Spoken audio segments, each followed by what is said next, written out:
Buenas tardes, profe Juan Luis, ¿cómo está? Bienvenido. Ya escucho. Ah, qué bueno. Gracias. Todavía no empiezan, ¿cierto? Pues sí. No, estamos esperando a la profe Orfilia Martínez y al decano. Perfecto.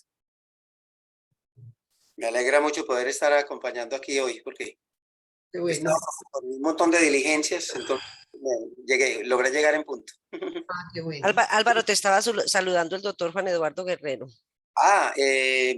Un gusto saludarte, Álvaro, un gusto saludarte. Hace tiempo no nos veíamos, me agrada muchísimo verte en este espacio. Claro, profe, yo igual te digo que parte del entusiasmo de la venida hoy es poderte ver de nuevo y escuchar tu participación, tu apoyo con este importante programa, ¿cierto? No sé si ya has compartido tus experiencias, que yo con el profe Juan Eduardo tuve una vez una charla informal en cafetería. Así fue. Muy importante, larga, ¿no? O sea, hablamos un buen rato de la experiencia tuya. Y es muy importante porque yo creo que ahí hay no solamente la experiencia vital en torno pues a los temas de salud pública y salud internacional, sino también la experiencia de la facultad personal. Claro que sí, Álvaro, en algún momento lo hacemos. Me parece muy interesante. Sí, tome atenta nota. Profe, claro.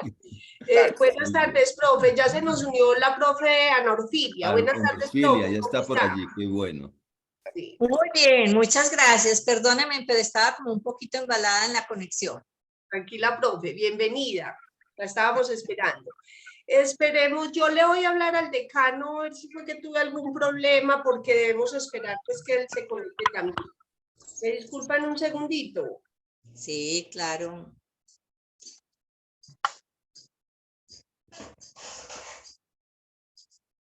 Gusto verla, profe Ana Orfilia. Ay, profe Eduardo, esta Permítame mañana saludarla. a usted. Qué gusto de verla. Ay, muchas gracias. Para mí también es un gusto, sí. Y Gracias, que estemos compartiendo este espacio de tertulia. Y eso me tertulia. parece una cosa muy bella y sobre todo en el día de hoy me parece una maravilla. Hoy es 12 de abril, Día de la Atención Primaria, de modo que es una cosa como una coincidencia así de especial. Nos llegan unos regalos de coherencia que no sabemos qué pasa. No sabíamos por qué, sí, cómo así que el día 12 de abril se hace una entrevista y una tertulia de este tipo, es algo muy especial. Bueno, pues yo me siento como muy honrada que me hayan invitado a esta conversación, pero bueno, también lo asumo como que si algo no ha terminado en mi vida con este... Profe Ana Orfilia, el honor es para nosotros. Que siguen. Sí, Así no, es. cuando me llega algo así, digo yo, ¿y qué falta pues aquí todavía? Pero No, bueno. yo estaba pensando en eso, profe, Ana Orfilia, yo estaba pensando en eso, o sea, porque en la presentación está pensionada en la facultad, o sea, se pensionó siendo profesora en la facultad, pero yo activa, o sea, activa académicamente, sigue trabajando en la academia, igual que muchos otros profesores que se pensionan, pero tienen pues mucho que aportar indudablemente todavía al conocimiento, entonces por eso, indudablemente, profe, por eso bienvenida. Lucy, hay que hacer un ejercicio ciudadano permanente. Yo creo que eso es lo que tenemos que como compartir con las personas, que esto es un ejercicio ciudadano, unos aprendizajes que la vida le ha puesto a uno y que, bueno, y que pues uno también siente como ese deber de compartirlos. Claro que sí, profe, claro que sí. Ya se conectó el decano. Maravilloso. Démosle la palabra al decano para que nos salude y luego yo pues me tomo la palabra para presentar el evento y comenzamos. ¿Les parece? Muy bien. Bueno, un saludo muy especial a la profe Orfilia Martínez, que sigue tan joven y activa como hace muchos años. Y al profe Eduardo Guerrero, que tiene También hace muchos años, profe. esa lucidez y esa energía increíble que nos inspiran a nosotros permanentemente. Y un saludo también, por supuesto, a Lucía, que nos ayuda a facilitar estas tertulias para la memoria. Y lo mismo a todas las personas que nos acompañan en este momento otros profesores de la facultad, jubilados, invitados especiales. Tenemos un grupo grande de participantes a esta tertulia de hoy. El profesor Juan Luis Londoño, por ejemplo, qué bueno tenerlo presente. Margarita Quirós también, ya le hemos dado el saludo en otros de las reuniones.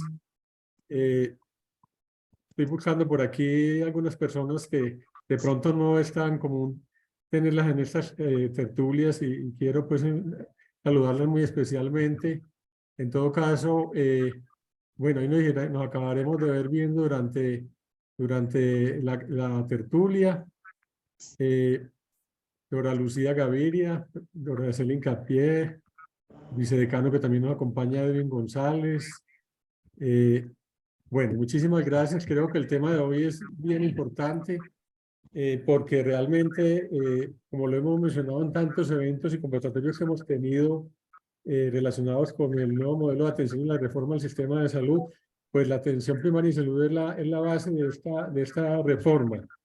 Es el sueño de mucho tiempo de poder implementarla nuevamente y, por supuesto, con mayor cobertura, con mayor capacidad resolutiva en nuestro país, sobre todo frente a esa gran población vulnerable que, además de tener limitado acceso a los servicios de salud, pues ha tenido también poco acceso a la prevención, a la atención primaria, a la promoción de la salud. Entonces le damos las gracias al profe Eduardo y a la profe Lucía Martínez. Esta mañana tuvimos un conversatorio muy interesante en el Diálogo Nacional Presente y Futuro de la Salud Pública, donde acompañó el viceministro Jaime Urrego, y estuvimos hablando mucho de la atención primaria en salud y cuál era el enfoque que en este modelo de salud, en esta reforma, se pretendía dar. Por supuesto, sabiendo que además su implementación es una tarea, digamos, progresiva. No será de la noche a la mañana recuperar, digamos, todo lo que se requiere para que la atención primaria en salud funcione, pero las experiencias que ustedes han tenido en tantos años de trabajo y en particular aquí en Antioquia, no solamente en los municipios del departamento de la Dirección Seccional de Salud, Secretaría Seccional de Salud de Antioquia, sino en Medellín, son muy valiosas e inspiradoras. Adelante entonces, profes, y Lucía continúe también en la moderación. Bueno, buenas tardes nuevamente para todos. Gracias por estar en este evento. Hoy estamos en nuestra 10ª tertulia que forma parte del proyecto del Archivo Histórico de la Facultad Nacional de Salud Pública, un proyecto que también nos ayuda a jalonar el Grupo de Investigación e Historia de la Salud. Nuestra 10ª tertulia, de todas han sido pues como temas muy interesantes, pero como el decano ya lo decía, este es un tema trascendental hoy en el asunto del debate de la reforma a la salud. Entonces, bueno, o sea, lo primero, presentar a nuestros invitados del día de hoy. En primer lugar, la profesora Ana Orfilia Martínez Ruiz, ella enfermera, magíster en salud pública, exfuncionaria de la Secretaría de Salud y Protección Social de Antioquia, docente pensionada de la universidad, pero como lo decíamos ahora, pensionada, pero totalmente activa académicamente.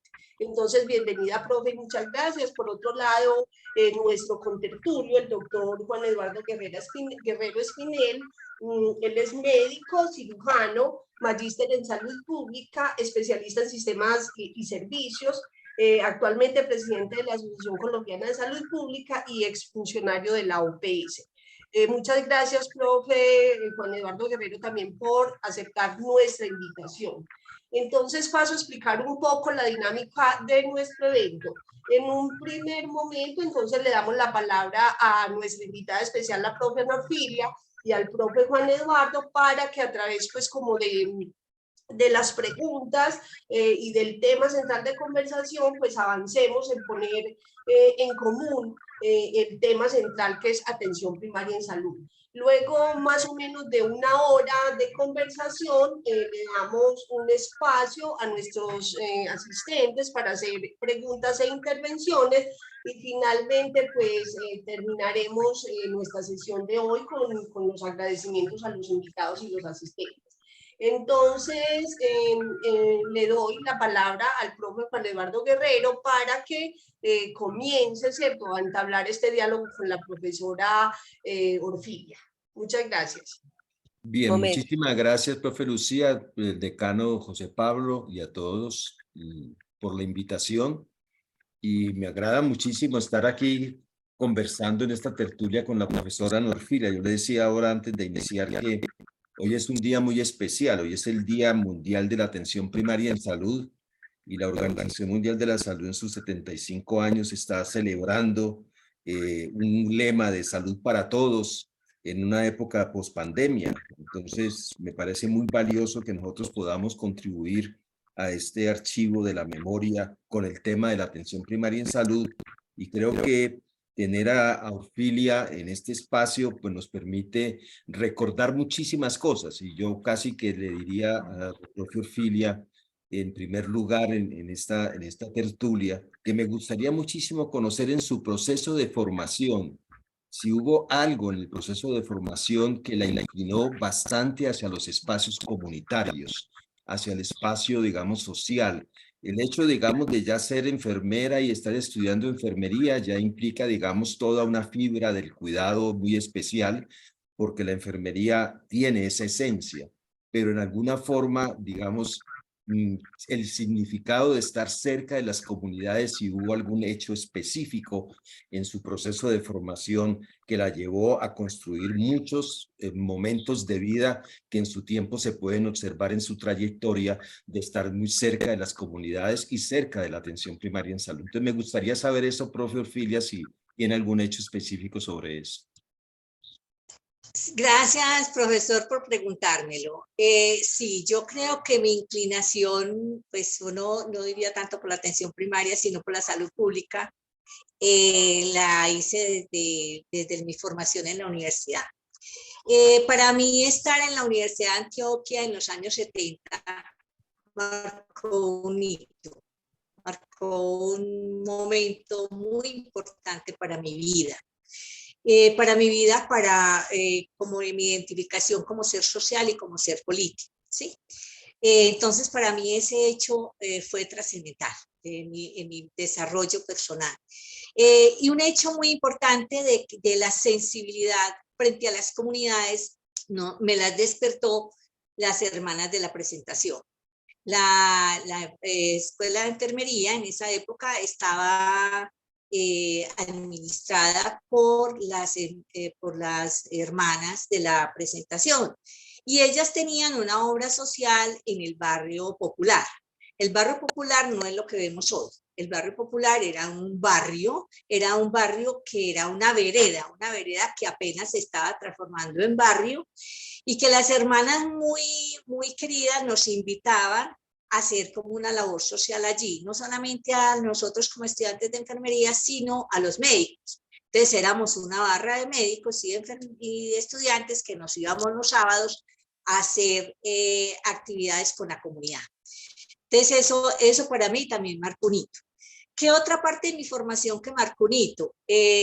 Inquieta por contactarme cada vez más como con un escenario de práctica de la salud pública, me enrolé en unas prácticas, en unas visitas de supervisión que los equipos regionales de la seccional de salud hacían a los municipios.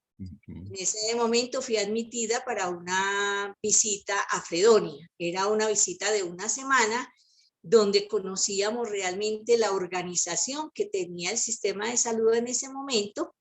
Eran los años 72, y estuve en esa visita. Para mí fue muy valiosa, fue de unos aprendizajes, además porque eran unos saluristas veteranos y que nos enseñaban desde cómo comprender la comunidad, cómo hacer esa lectura de la comunidad, cómo llevar eso a una, llamémoslo así, a una agenda de trabajo, no solamente desde salud, sino desde con otras instituciones, con otros sectores.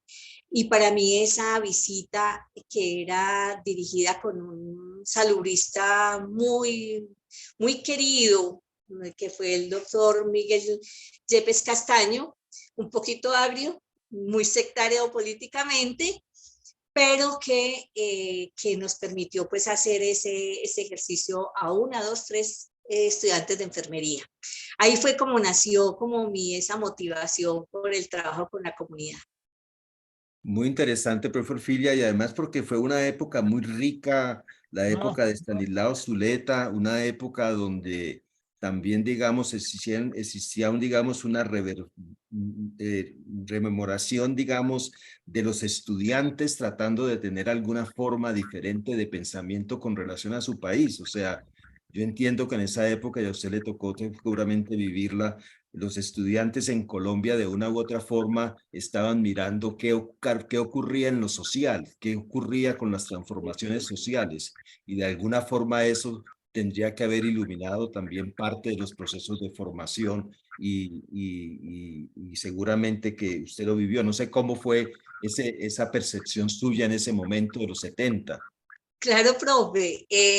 Yo en la universidad nosotros teníamos un grupo de trabajo con las comunidades rurales que llamaba Campamento Universitario. Entonces nosotros todas las vacaciones teníamos unas comunidades seleccionadas y nos desplazábamos a trabajar con esas comunidades 1 a 2 semanas. Eran nuestras vacaciones, ¿sí? Es muy especial porque en ese momento pues la organización comunitaria pues de base eran las juntas de acción comunal, pero también eran las asociaciones de usuarios campesinos. Entonces este trabajo fue como también ese fortalecimiento para uno irse dando cuenta de que la realidad que uno veía en una ciudad no era la misma del campo, ¿sí? Y que las alternativas que se daban en la ciudad no eran las mismas alternativas que había que plantear para el campo. Básicamente creo que hacíamos una educación para la salud, una intervención porque en el grupo había médicos y había necesidad.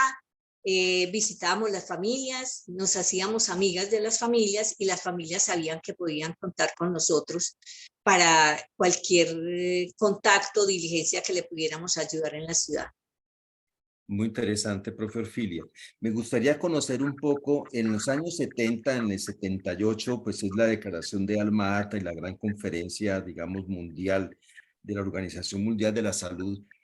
Pero yo sé, digamos, por la propia experiencia que tuve de trabajar en la organización, que esos hitos internacionales tienen su tiempo de llegar a los países.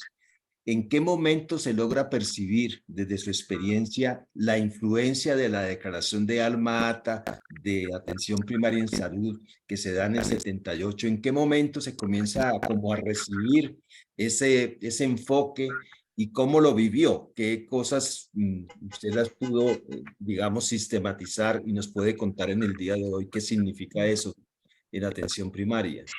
Bueno, pero no, cuando yo salí precisamente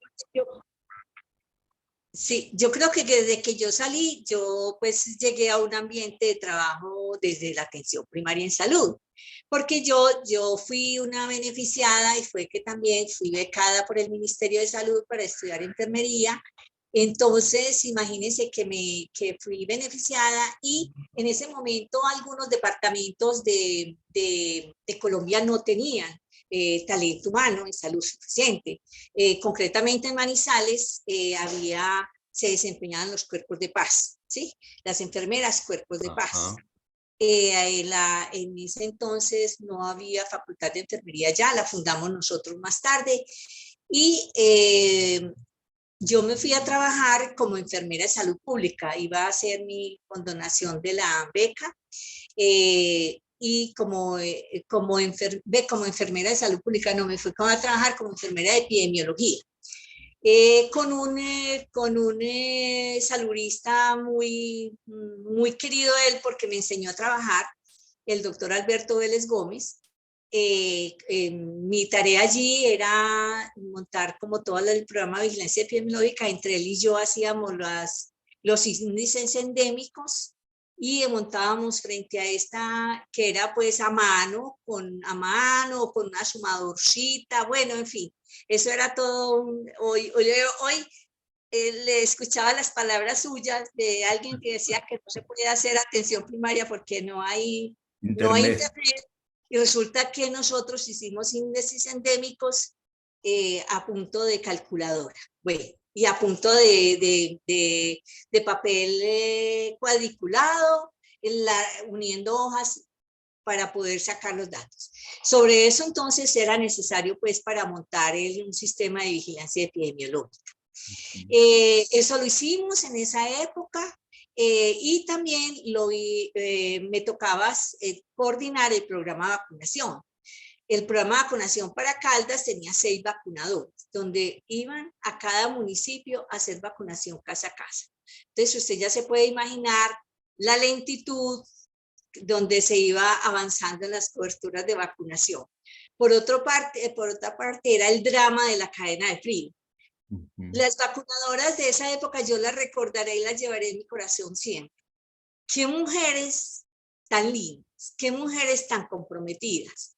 Ellas se desplazaban en burra, en caballo, en mula, por donde tuvieran o a pie si era necesario para llegar a las comunidades donde tenían que ir.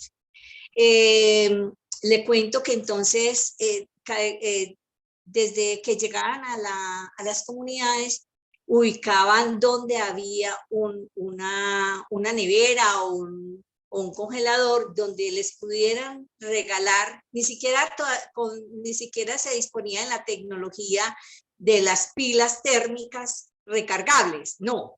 Allí era ir y llevar, que les dieran hielo para conservar las vacunas.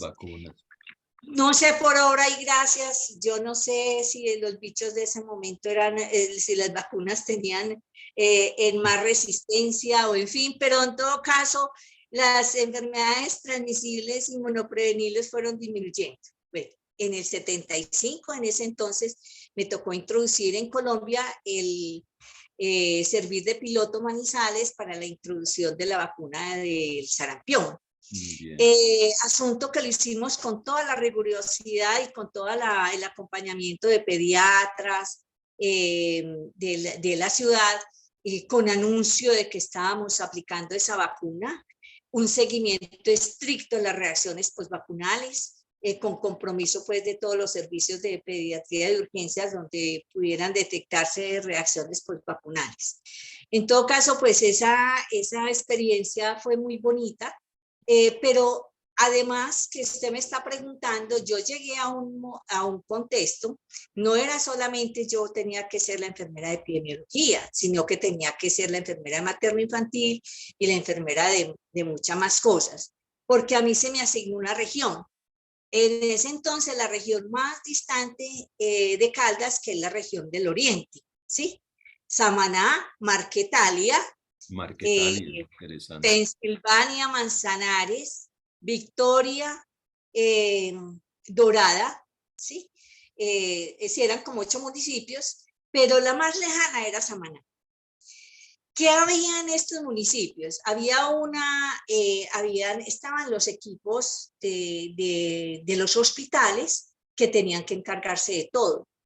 Había una serie de puestos de salud donde eran atendidos por ayudantes. En ese momento no eran muchas las auxiliares de enfermería, trabajábamos básicamente con ayudantes de enfermería. Las ayudantes atendían estos puestos de salud, tenían una dotación de primeros auxilios como para hacer lo urgente que tenían que hacer, pero además había promotoras de salud. Entonces, las promotoras de salud, yo como enfermera de la seccional de salud que encargada de esos 8 municipios, tenía que hacer una programación cada mes, ir allá y hacer no solamente toda la parte comunitaria de reunión con promotoras de salud, con parteras, con las ayudantes de los puestos, visitarlas periódicamente en sus puestos de salud, sino también hacer la supervisión del cuidado asistencial. Entonces si yo llegaba a un municipio como Manzanares que tenía cirugía en ese momento había una cirugía, como enfermera profesional debería instrumentalizar la cirugía. Si había un parto y entonces estaba en manos de una ayudante de enfermería o un auxiliar, yo debería asistir al parto para poder hacer la supervisión y cuidado de cómo lo hacía él. En ese momento entonces estaba en auge el programa materno-infantil y la organización y el fortalecimiento del programa de productoras y de parteras se dio para precisamente lograr las metas que tenía en ese momento el programa materno-infantil. Creo que la atención primaria de salud en los años 70, antes de llegar la declaración de Alma Ata, se dio alrededor del programa materno-infantil. Las metas que eran urgentes porque la mortalidad materna e infantil estaba con unas tasas muy altas, se dio como la atención dirigida a ese grupo y yo creo que lo hicimos bien. Si no ha sido por eso, yo creo que no se hubieran dado la disminución de la morbimortalidad que tenían estos grupos en ese momento. Entonces, mi labor desde incluso como enfermera que hacía parte del equipo central del Servicio Seccional de Salud de Caldas, esa era mi labor, mi labor permanente hacia los municipios. O sea que Ofelia, le hago una pregunta, perdón que le interrumpa, que me interesa saber. Nos ha mencionado algunas cosas que tienen que ver, uno, con una relación de unas secretarías de salud, digamos, con una fortaleza. Me gustaría saber usted en qué veía la fortaleza de las secretarías de salud en ese momento. Nos ha mencionado un trabajo por regiones, nos ha mencionado una región específica de un departamento, y nos ha mencionado un entusiasmo del personal de centros, puestos de salud ligado con la comunidad en una época antes de Alma Ata, donde prácticamente no es Alma Ata la que genera eso, sino que ya existía una especie de metas de cobertura para cuidar madres y niños, porque era el tiempo de la cobertura materno-infantil con todos los programas. Entonces me gustaría que hiciera una reflexión alrededor de esa vivencia, porque en este momento, digamos, en alguna forma estamos diciendo, veamos cómo regresamos a un modelo que tenga regiones y que esté más cerca a los territorios. Entonces, las enseñanzas de ese momento, cómo las visualiza, las percibe y qué debemos hacer referencia para las nuevas generaciones. Sí, profesor. La verdad, esa experiencia fue muy bonita porque no sé si la lejanía, la distancia, el tan difícil acceso de estas comunidades a la cabecera municipal y a la ciudad, pues eran grandísimas. Esa zona realmente, en el sentido de la referencia como región, derivaba a Dorada o a Manzanares, que eran como los municipios de mejor capacidad resolutiva. Pero había una cosa importante, es que así no fuera en suficiencia la capacidad resolutiva, al paciente no se le devolvía, al paciente se le conducía y se le hacía llegar hasta donde tuviera la resolución de su problema.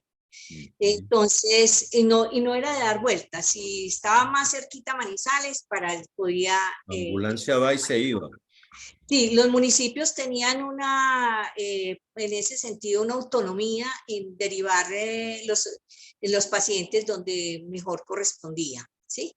Y había unas situaciones que esos pacientes no se devolvían, ¿sí? Esos pacientes no se devolvían. Mire, sí, había el Servicio Seccional de Salud de Caldas en ese momento, tenía una gran fortaleza y era la planeación. Ese servicio era calificado como el mejor del país y obtuvo siempre ese mérito por muchos años, pero era porque el equipo, que no era mucho, pues incluso éramos 3 enfermeras para todo el departamento, ¿sí? Un jefe de atención médica, un jefe de epidemiología y un jefe materno-infantil. Ese era el equipo como técnico de alto nivel. Yo no era salubrista, pues era enfermera general. No, ninguna de las 13 enfermeras que habíamos en ese momento éramos salubristas, ¿cierto? Bueno, tal vez una, la de materno-infantil era que venía del Rosario, sí. Pero no era, yo creo que con las herramientas que nos dio el pregrado, nosotros podíamos responder a lo que el departamento pedía. Ese ejercicio de planeación era muy riguroso, pues era evaluación, programación. Y como le digo, por ejemplo, todas estas, que además, pues hago un paréntesis, la organización también estaba orientada a los módulos de ampliación de cobertura, los MAC. Esos MAC eran atendidos como en un centro de salud por un médico, dos o tres auxiliares de enfermería y un promotor de saneamiento, ¿sí? Y a su vez, una de esas auxiliares era encargada de las unidades primarias de atención, que eran los puestos de salud alrededor del cual habían promotoras. Ese sistema de organización también era finamente planeado, ¿sí? O sea, que se encontraba de que estas instancias de gérmenes desde allá de ese modelo de organización de la red de abajo para hacia arriba, tenían los recursos que requerían, ¿sí? Y tenían los apoyos suficientes. Mi experiencia en esa época era que la gobernabilidad que tenía el secretario de salud era muy fuerte. Muy grande, muy grande. Era realmente una autoridad sanitaria, era una autoridad sanitaria. Y no siempre nos podíamos desplazar en equipo para hacer las visitas a los municipios, ¿sí? No siempre teníamos esa riqueza. No siempre el médico, uno de los tres que tenía también la zona asignada con la enfermera, podía acompañarnos. Generalmente el trabajo de enfermería era más largo. Yo me programaba una semana y entonces tenía que incluir reunión de promotoras, reunión de parteras, visita a puestos de salud y dejar programado para el mes el cuadro de turnos, la asignación de actividades y todo eso para que la persona que generalmente coordinaba ahí era a veces una religiosa no muy capacitada, entonces pudiera mantener el orden y la organización para funcionar un mes. El servicio seccional de Caldas tenía 4 regiones. Era Oriente, era Occidente, era el centro y era el norte, ¿sí? Con unos municipios asignados y bueno, cada una de esas regiones tenía sus particularidades, unas más deprimidas que otras. La de Oriente era la más deprimida por las circunstancias de accesibilidad básicamente. Bueno, ¿qué le cuento más de Fortaleza? Pero me parece que era la autoridad sanitaria la que era la fortaleza, porque allí se obedecía, digo yo, ¿cierto? A mí me gusta Pues, mucho lo que está planteando, profe Orfilia, ese tema que usted está destacando allí lo quiero resaltar, el tema de la autoridad sanitaria. Sí, Una autoridad sanitaria que está cerca de las regiones y de los problemas de la gente. Y sí. que habían, digamos, recursos en ese tiempo, pues no habían muchos recursos como existen hoy, pero los recursos que se tenían del sistema se trataban de utilizar en la mejor forma. Y muy interesante lo que plantea y lo quiero destacar es el hecho de que apenas en ese tiempo se comienzan los procesos de formación y la influencia de la salud pública, digamos, de la formación de la salud pública, que me parece muy interesante como destacarla. Pero me gustaría llevarla a un plano, profe Orfilia, que es un tiempo más adelante para ver si cómo percibe usted la influencia de los años 80. Los años 80 ya tenemos, digamos, esta conferencia mundial que influye en alguna forma, pero es un tiempo en que aparece la elección de gobernadores, de alcaldes, que genera, digamos, una nueva forma de organización de la sociedad, y eso cómo interfiere o potencia el tema de la conformación de las regiones, del sistema, de la organización de la atención primaria en salud, porque es un hecho nuevo. El país empieza a tener gobernadores elegidos, empieza a tener alcaldes y tienen secretarías de salud. ¿Cómo percibe esa influencia con relación a la atención primaria en salud? Porque en algún momento desde la Organización Panamericana de la Salud se hablaba de los sistemas locales de salud dándole mucha fuerza al municipio. Entonces, ¿cómo se da esa relación secretaría, municipio, región con relación a la atención primaria en salud? ¿Eso qué generó? ¿Qué fue lo nuevo y qué pasó ahí? Bueno, yo fui privilegiada porque en los años 80, yo hice salud pública en los años 80. ¿sí? Maravilloso. Entonces llegué a la facultad donde estaba en auge toda la implementación de la salud para todos, de la meta salud para todos, con la estrategia de atención primaria en salud, ¿cierto? Y que me llamó a mí muchísimo la atención. Yo llegué a la facultad y encontré un ambiente de conversación que para mí era muy familiar, ¿sí? Porque yo venía de una experiencia y como pues esa meta de hacer salud pública era como teorizar un poquito acerca de lo que yo había hecho en la práctica. Me encuentro con un modelo de planeación que para mí muy novedoso, muy complejo, ¿sí? Que era la planeación estratégica Enfoque Medellín, que la facultad lo comenzó a aplicar y que entonces eso nos confrontó, por lo menos a mí me confrontó, como desde eso que yo traía, porque un concepto de grupos postergados, ¿sí? Yo no lo había visto tan político, ¿cierto? Sí, no, pues, o sea, ahí fue donde yo como que lo sentí, realmente sí, volví a recordar como eso vivido en los 70 y aquí me lo ponían ahí, véalo, ¿sí? Bueno, eso pues entonces la formación pues como saludista en ese momento me ayudó mucho porque luego me enrolé en el Servicio Seccional de Salud de Antioquia en el año 81, ¿sí? Entonces, cuando yo llegué a Antioquia tenía un modelo regionalizado de prestación de servicios. Un modelo, no eran las 9 regiones que había hoy, porque incluso yo me inserté.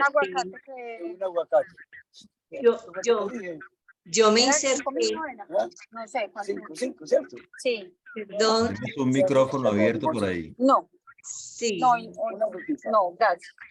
Bueno, entonces yo me inserté en el equipo regional. Perdón, PC usuarios tiene el micrófono abierto. Bueno, chao. Sí, Una señora comprando aguacates ahí, por favor.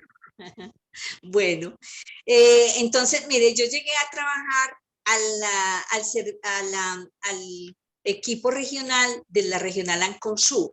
Anconsur eran los municipios que estaban más próximos a Medellín, haciendo parte de la regional del suroeste, pero era tan grande que estaba dividida, los más lejanos y los más cercanos. Que desde ahí entonces la organización del departamento era muy organizado, muy organizado. El departamento, la seccional de salud hizo un esfuerzo muy grande por capacitar muchísima gente en salud pública, ¿sí? Médicos, enfermeros, bacteriólogos, nutricionistas, bueno, tantas personas, que tanto que para mí, para yo llegar a ese cargo, se me exigió ser magíster en salud pública en el año de 1981. Sí, pues es que pues, yo sentí la degradación de lo que ha sido el talento humano en salud, en la apreciación y en la clasificación y en la remuneración y en todo lo que tiene que ver pues con la gestión. Entonces, cómo estos equipos, que eran unos equipos muy preparados, sí, muy bien conformados, tenían un jefe regional, teníamos un jefe regional, un jefe de atención médica, un odontólogo, una enfermera salubrista, había nutricionista, trabajadora social, estadístico, ¿sí? como supervisor de saneamiento un profesional, bien fuera médico veterinario, ingeniero ambiental, encargado del área del ambiente, y ese equipo pues era un equipo muy fuerte. Teníamos un acompañamiento muy riguroso, permanente y con unas metas al año para acompañar los equipos municipales.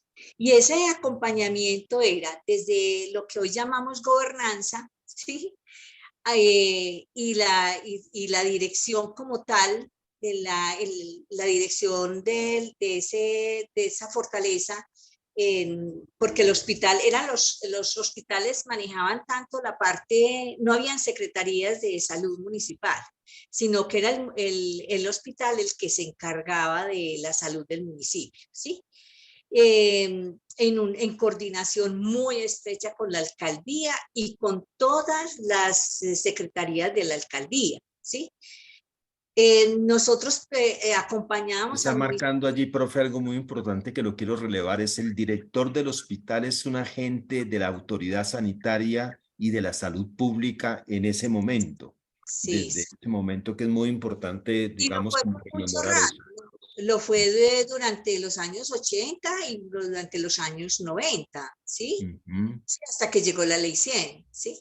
Entonces esos equipos técnicos de cada municipio eran también muy valiosos, porque además eran personas que no se movían mucho, eran vinculadas al hospital y con una alta permanencia y conocimiento en los municipios.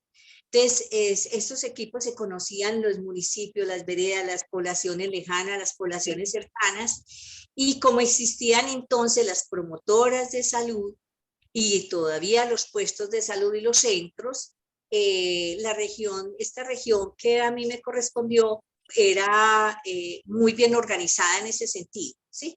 Muy bien organizada. Entonces, los municipios se manejaban de una manera como, pues, hacían ese ejercicio de la gestión de la salud con mucha solvencia, ¿sí? Con mucha solvencia. ¿Qué más le cuento de esos años 80? La seccional de salud le dio mucho énfasis a la atención primaria en salud. Entonces, por lo tanto, uno de los énfasis que hizo fue la participación comunitaria. Se desarrollaron los comités, habían comités en cada uno de los municipios, comités de participación comunitaria. Y una cosa muy bonita que quiero resaltar de los años 80 fue que también uno de los, fue el fortalecimiento de los programas de salud pública. La seccional de salud tenía, con toda esta capacidad de talento humano, era muy fuerte en la organización y gestión de los programas de salud pública, ¿sí? Entonces, nosotros a nivel de los municipios, los programas estaban muy organizados, ¿sí? Había el programa materno-infantil supremamente bien organizado, el programa de tuberculosis, el programa, dependiendo como de la prevalencia de las enfermedades, existía el programa. Entonces, el programa para la población hipertensa era un programa muy fuerte. Bueno, y la vigilancia epidemiológica ni se diga, y el programa de vacunación.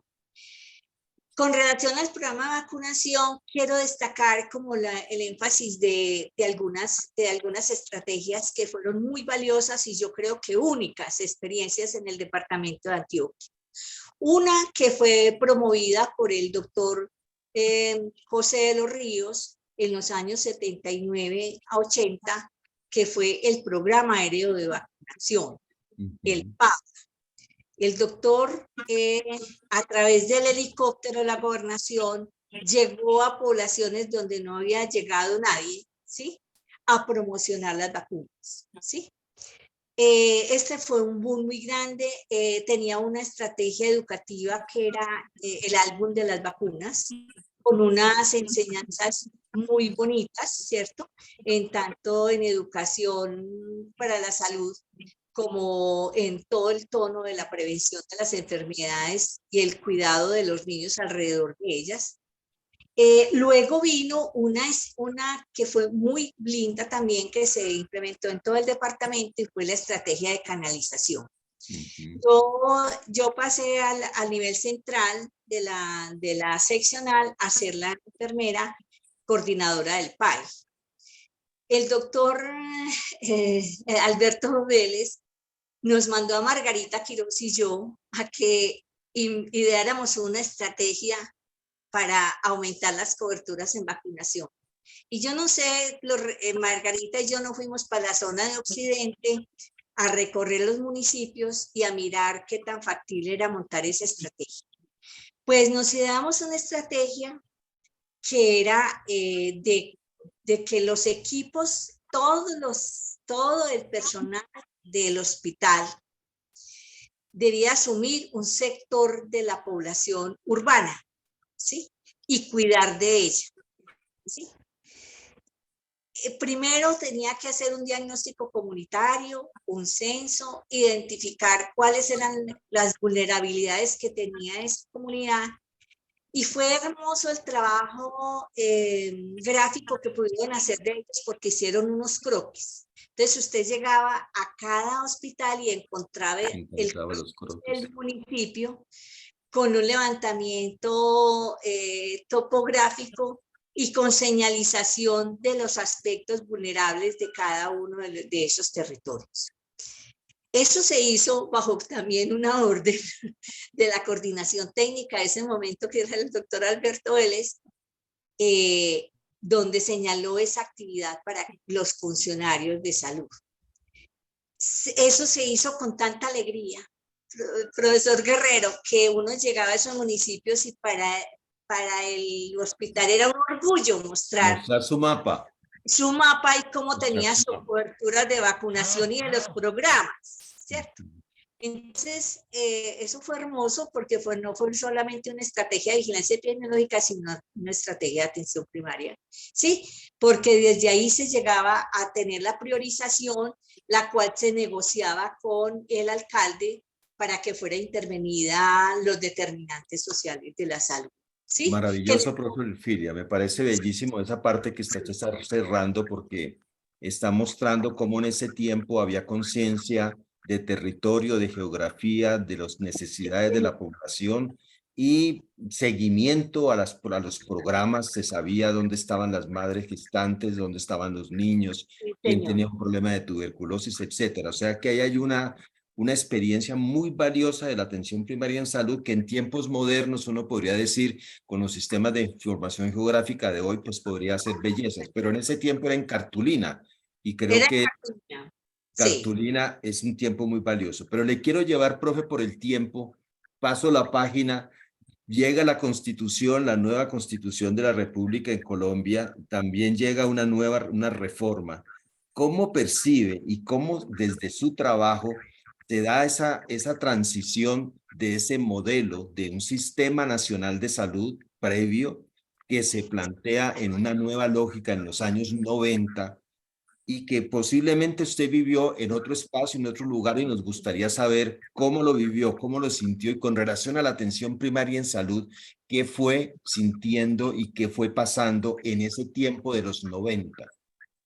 No, en los tiempos de los 90, bueno, en los 90 comenzamos con la ley 10 de 1990, que no se logró reglamentar y no se logró implementar. Yo ya andaba en el equipo de planeación de la seccional de salud y estábamos ahí, vino la ley 60 de 1993. Y fue la reorganización de las competencias de las entidades territoriales, ¿cierto? Entonces eso hizo pues como que la seccional hiciera un análisis, un reajuste de lo que necesitaba para realmente ajustar las competencias. Lastimosamente se perdieron cosas, ¿cierto? Con eso. Toda la parte de saneamiento ambiental que la seccional de salud tenía en una fortaleza, que tenía la construcción de acueductos rurales, ¿sí? Y que tenía todo ese acompañamiento para la parte de saneamiento básico, a pesar de que la ley 60 rescataba como la distribución de los recursos para esa acción, dejó de ser competencia de los departamentos, ¿sí?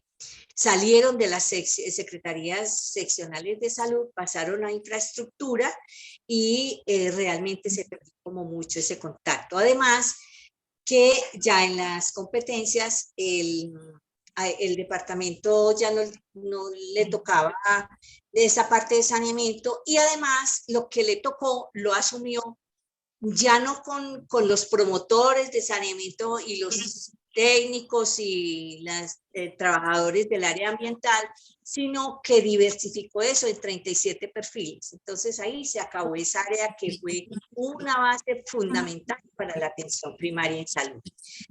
¿Qué ocurrió también? Entonces, bueno, nos preparamos con el doctor Rubén Darío Gómez, nos preparamos muy bonito, incluso con un trabajo bellísimo para la ley 100, con este libro que se llama Instrumentos para el Cambio, ¿sí? Esto, un grupo de estudio que conformó a la 1 de la tarde, comenzamos a trabajar qué se necesitaba entonces cambiar para asumir la ley 100, y se construyó ese libro, ¿cierto? Bueno, llegó la ley 100 y bueno, vamos a implementarla y bueno, en fin. Y resulta que, bueno, sí, teníamos estos instrumentos para el cambio, pero el modelo de financiamiento llegó como que a que yo no, incluso ni diría que fue la seccional como tal, sino unos técnicos que se apoderaron dijéramos, o se asumieron el poder de tomar esas decisiones. Por ejemplo, como fue, pues, algunas personas encargadas de la red de servicios que definitivamente dijeron la financiación de los puestos de salud no caben aquí. La financiación de las promotoras de salud no caben aquí. Y alguien dijo, acábense los programas de salud pública porque tampoco caben ahí, ¿sí? Y fue esa precisamente, nosotros que nos habíamos preparado con toda ese entusiasmo y con toda esa capacidad técnica, en los años 94, 95 ya pues la salud pública vino en deterioro, ¿cierto? Y se fueron acabando, y yo diría que esos años 90 fueron unos años muy duros para la seccional porque fueron ajustándose a lo de la ley 100, y donde se perdió pues perdió como el poder de la autoridad sanitaria, porque pues nosotros teníamos entendidos que el modelo de planificación lo podíamos llevar a cabo con las empresas promotoras de salud, y que íbamos a hacer que ellas iban a trabajar sobre los análisis de situación de salud del departamento, y que entonces así se podía dar la organización pues para atender la población. Y dijeron... ¿Recuerda, profe, cuántas CPS hubo en ese momento? De pronto tiene un número en Antioquia, ¿cuántas CPS había? Una experiencia, un cuento muy importante que tengo que dejarlo en la historia.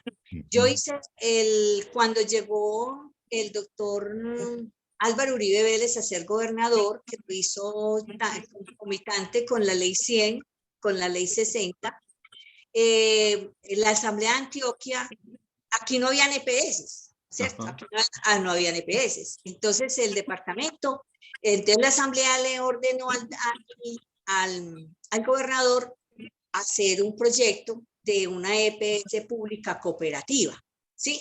Para el departamento.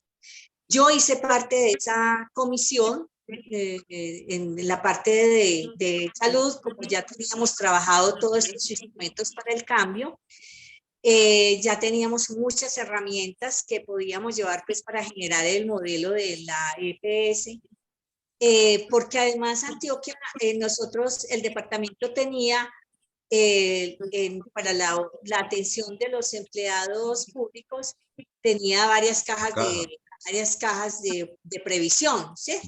Y el del departamento era bastante grande, porque tenía los maestros, tenía todos los funcionarios públicos, en fin. Y además, bueno, con un cálculo, para decirle pues, con un cálculo muy pesimista, de 750 afiliados al régimen contributivo y 250, en fin, del régimen subsidiado, se hicieron 15 escenarios económicos. El más pesimista daba una tasa interna de retorno de 3 años, ¿sí? Entonces, positivo. Bueno, muy contentos nosotros y los economistas que hicieron ese trabajo tan valioso, 2 economistas de mucho prestigio. Llegamos ante el gobernador y el gobernador prácticamente casi que nos echa porque le dijimos que esa era la alternativa, pues fabulosa para el departamento de Antioquia. Ese proyecto no se dio, ¿sí? Para el departamento. Luego fueron viniendo las EPS que se conformaron, pero ese proyecto sí fue utilizado para hacer Saludco, ¿sí? Entonces ahí le cuento una historia de cómo nacen las EPS en Antioquia. ¿Sí? Perfecto. Y en esa relación, entonces, la atención primaria en salud va desapareciendo porque no tiene financiamiento. No, es que al desaparecer los programas de salud, todo eso no era posible porque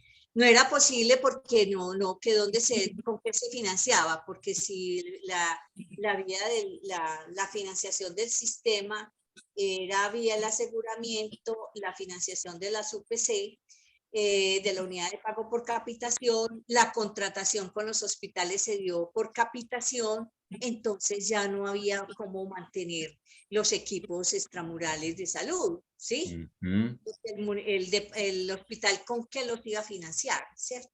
Entonces se resquebrajó completamente. O sea, se estrangula el sistema desde el financiamiento. Al desaparecer el financiamiento, se estrangula la atención primaria de salud existente en esa época. Que acuérdense la discusión de que entonces los municipios manejaban las altas externalidades y que las EPS... La salud colectiva en el municipio. La salud colectiva en el municipio, y que ya vino entonces los planes de beneficio. Inicialmente nosotros mirábamos el plan de atención básica muy bien, el PAM, que fue la primera insinuación para que se mantuviera el programa materno infantil, pero eso fue desapareciendo, ¿cierto? Sí. Entonces, finalmente, en los años 90 desaparece la atención primaria en salud para el departamento, ¿sí? Desaparece. Sí, bueno, tantas cosas. El significado, profe Ana Orfilia, pasando otro tiempo, el significado para usted de la ley 1438 del 2011, después de esa crisis, después de 10 años sin atención primaria, con una salud pública que se ha, digamos, desquebrajado y con dificultades, ¿qué significa la ley 1438 que dice explícitamente para transformar el sistema de salud vamos a usar la estrategia de atención primaria en salud? Párese en ese momento y cuente su visión, su experiencia, de qué significado tiene para nosotros en atención primaria. Sí, profe, la 1438, antecitos de la 1438 vino el movimiento de la renovación de la atención primaria en salud. Así fue, 2004. El profesor Jorge Vega, ¿cierto? Es el de Bogotá. Él vino y nos hizo una introducción. ¿Ah? José Ruales. Bueno, pero... no, sí, Román Vega.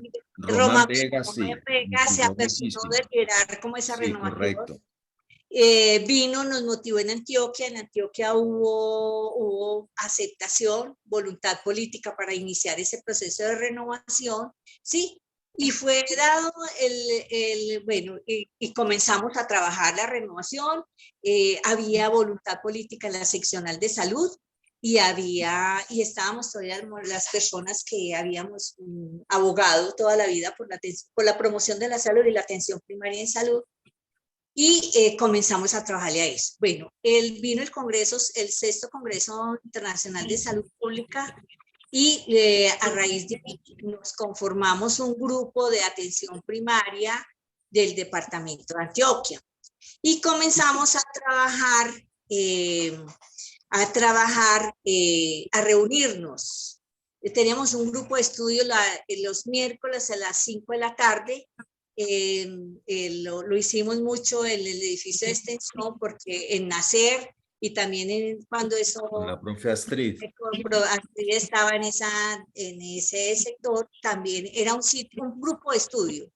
Y ahí vino la ley 1438 y comenzamos a darle un poquito como de visión a la ley, ¿cierto? ¿Sí? Le trabajábamos casi que pues como le fuimos como trabajándole a la comprensión de su lenguaje.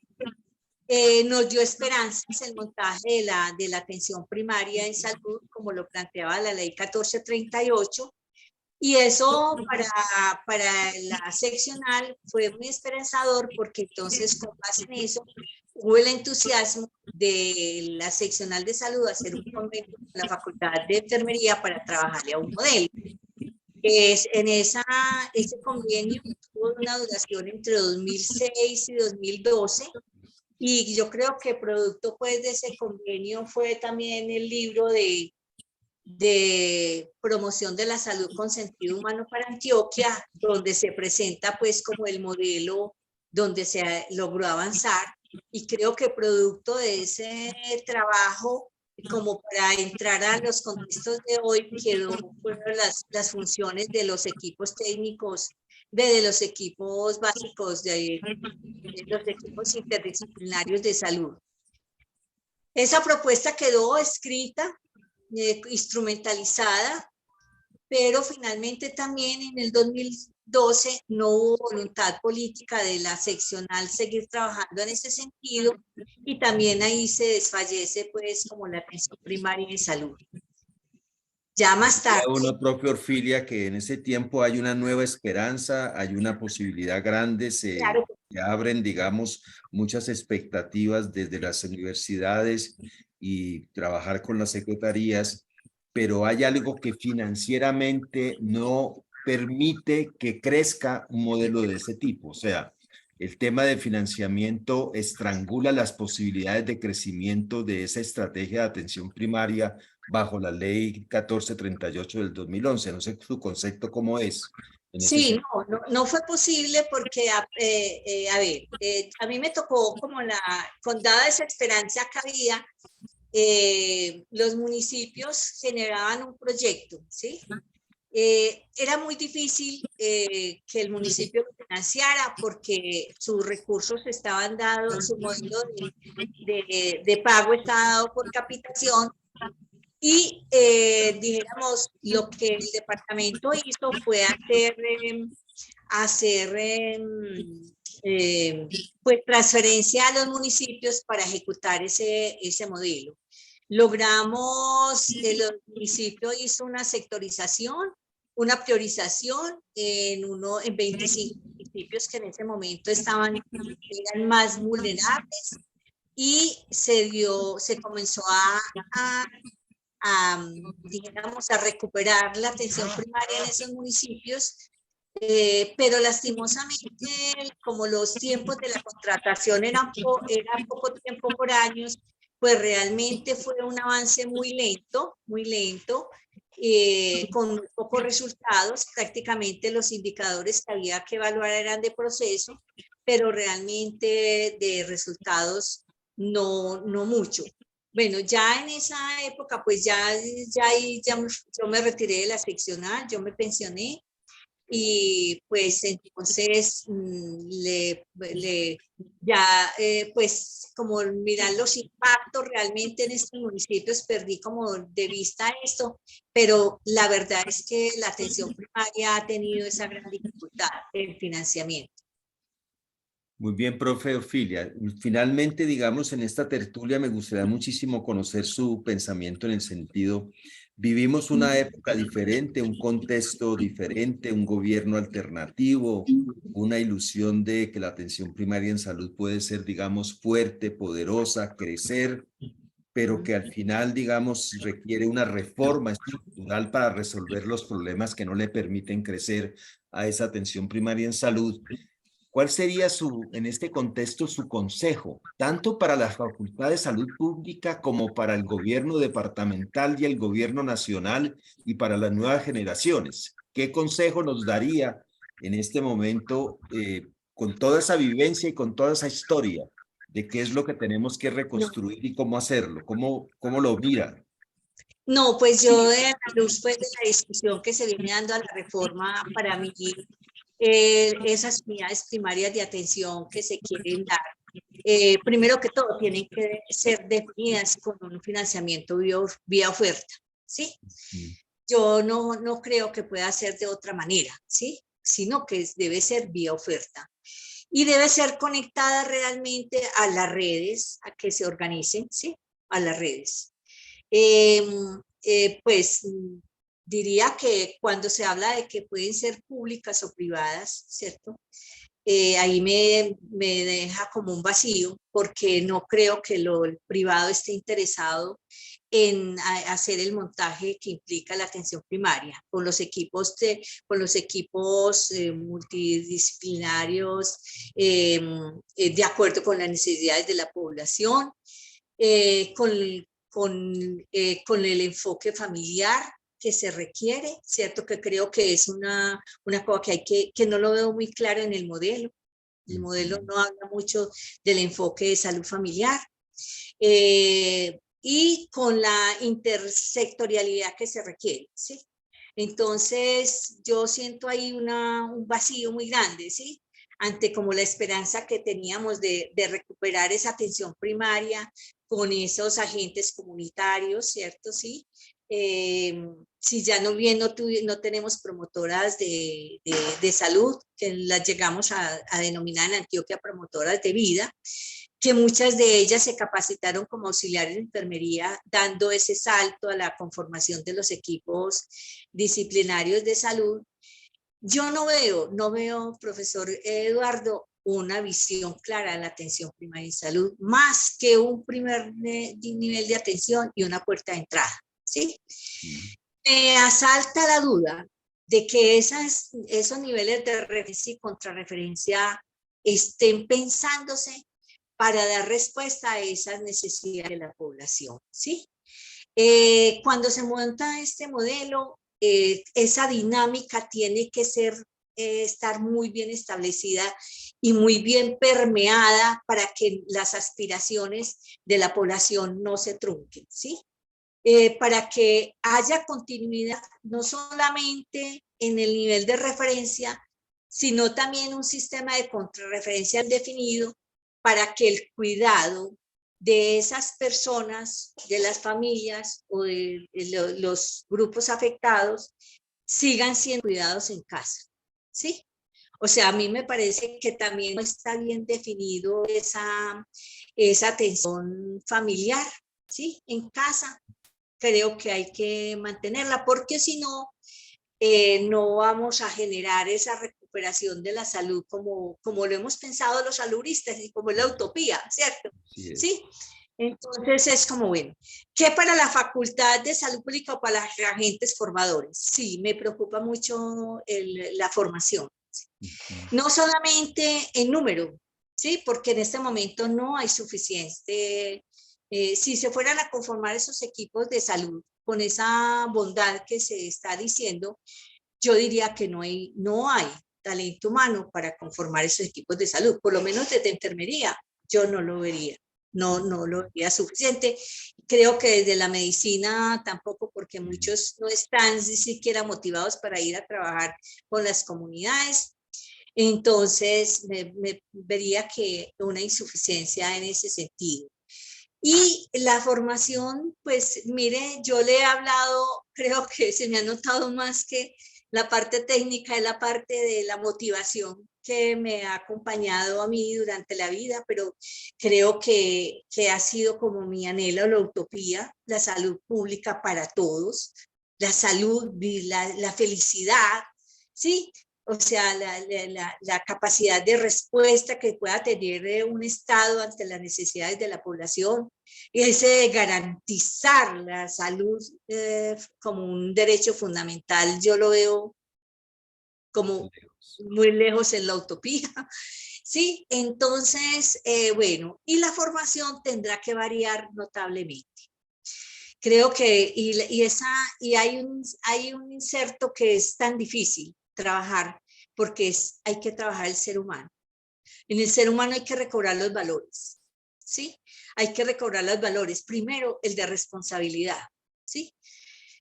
Y responsabilidad primero como ciudadano, como ser social primero, ¿cierto? Y como ser ciudadano, ¿cierto? Porque es que yo pienso que pues este ejercicio que yo estoy haciendo de compartir aquí lo hago como un ejercicio de ciudadanía. Entonces recobrar esos valores, ¿sí? Esa sensibilidad hacia el otro, ¿sí? Esa compasión, esa comprensión, aceptación y compasión hacia el otro, ¿sí? Si eso no se recupera, profesor Guerrero, las acciones técnicas no hacen nada, ¿sí? Porque si usted no recupera eso como en sí mismo, y el profesional, si no lo recupera para sí, no es capaz de entregar una cosa distinta, que es simplemente una cantidad de acciones ahí, pero sin ningún sentido. Yo creo que hay como la intención, ¿cierto?, que tiene tenemos los servidores públicos en trabajar la salud, tiene que ser muy clara. Tiene que ser como esa gran aspiración, ¿sí? O sea, Muy bien, profe no se nos Ortilia, puede perder. me parece muy bello lo que nos está planteando y casi que ya resolvió una pregunta que tenía en mente, pero se la voy a hacer. Si usted regresara a ser esa niña, esa adolescente que estudiaba enfermería en su momento y que tuvo todas esas vivencias que nos contó, a las nuevas generaciones de médicos y enfermeras, ¿qué les recomendaría volver a encontrar? Pienso que usted lo está diciendo, pero me gustaría que con toda esa vivencia pudiera hablar con los estudiantes de medicina, de enfermería y de otras profesiones hoy, ¿qué tienen que hacer para reencontrarse con la vida? Ay, yo pienso que se tiene que plantear el para qué la vida, ¿sí? ¿Para qué vivir? Y si esa pregunta no la tiene resuelta, difícilmente le da sentido a lo que está haciendo, ¿sí? Entonces, esta acción en salud tiene que ver con eso, ¿cierto? Con el sentido que yo tenga de la vida, con la visión que yo tenga del mundo y con esa aspiración solidaria conmigo y con los otros por ese ideal de la salud, ¿sí? Muchas gracias, doctor Filia. Está claro. Muy lindo este cierre. Muchas gracias. Muchas gracias y dejo en manos de Lucía para que pueda abrir el diálogo con las personas que están aquí, que quieren conversar contigo, Orfilia. Adelante.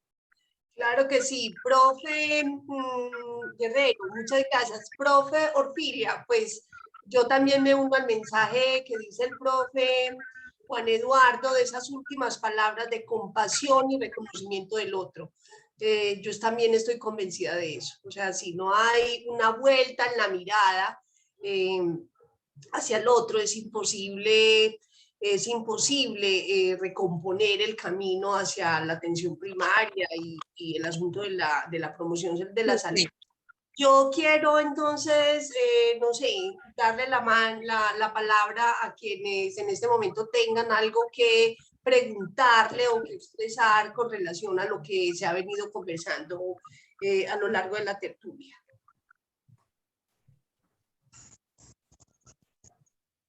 Están muy calladitos. Lucía, yo levanté la mano por ahí. Ay, Nelly, no vi. Sí, profe, Nelly, sí. tenés la palabra. Bueno, muchas gracias. Un saludo muy especial para todos y todas las asistentes. Un abrazo muy afectuoso para Orfilia. Decirle que es un honor tenerla aquí en este escenario compartiéndonos su experiencia de vida y profesional. Y también pues todo eso que ha hecho en el ejercicio de su vocación. Yo quisiera que de pronto Orfilia nos regalara alguna breve reflexión acerca de lo que implica esta reforma y la posibilidad que tiene de efectivamente abarcar o hacer un planteamiento eh, más holístico en términos de la salud pública. Pues los que me conocen saben que yo cantaleteo mucho el hecho de que con frecuencia hablemos de la salud pública, pero terminemos hablando solo de hospitales, de servicios, de la parte asistencial. Ella ahora mencionaba con un poco de nostalgia la desaparición efectiva de un piso entero de la Dirección Seccional de Salud de Antioquia, donde se tenía toda la memoria del ejercicio que se hacía en materia de agua potable, saneamiento básico. Allí estaba todo lo relacionado con los primordios de rellenos sanitarios, acueductos, alcantarillados, en fin, una serie de cosas que desafortunadamente se perdieron y que pasaron a ser objeto de otra ley tan compleja como la misma Ley 100, que es la Ley de Servicios Públicos Domiciliarios, una ley que desafortunadamente nosotros como salubristas ignoramos, pero es una ley tan compleja y tan adversa como esa misma Ley 100. Y por eso es que, como lo decía el decano esta mañana, más del 80% de los municipios colombianos no van a tener acceso a agua potable en mucho tiempo, por mucho de los esfuerzos, mucho esfuerzo que se haga, porque realmente la ley está hecha exactamente con la misma filosofía de privatización, con la misma filosofía mercantilista, solo que en este caso no es el servicio de salud lo que se pone como objeto, sino el agua potable y los servicios de alcantarillado y de aseo. Entonces yo quisiera pues como que Orfilia nos comentara cómo ve ella esa posibilidad de que volvamos a tener una visión más integral.